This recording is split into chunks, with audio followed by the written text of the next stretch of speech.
Crystal field splitting in tetrahedral field or tetrahedral complexes. This is energy on y-axis. This is the d orbitals of a free ion. It is degenerate, meaning all the 5 d orbitals are equal in energy.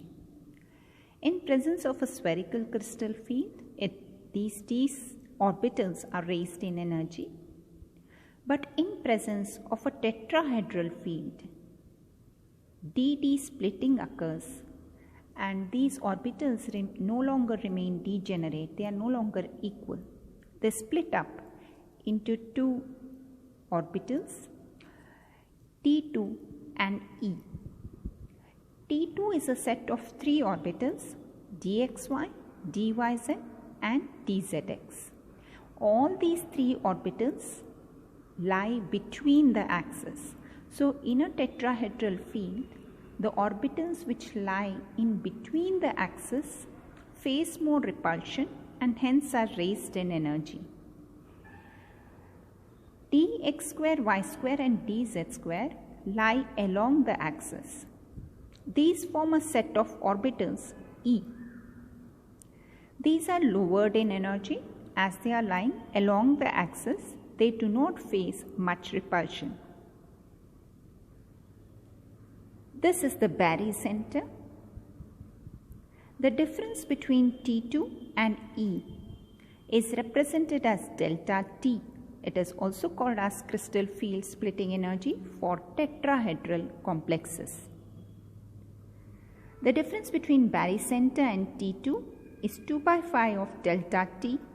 The difference between barycenter and E is 3 by 5 of delta T.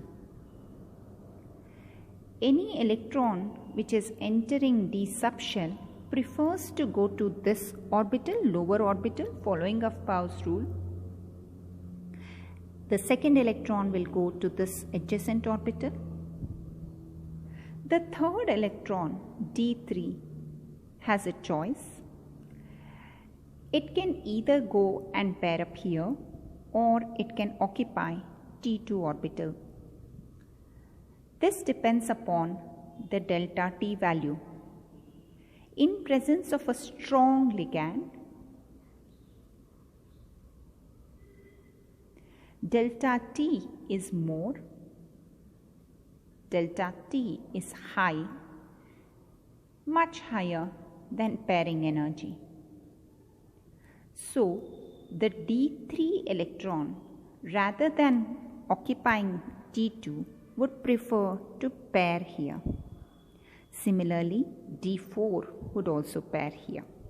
After E orbitals are completely occupied, then only electrons D5, D6, D7, D8, D9, D10 occupy T2.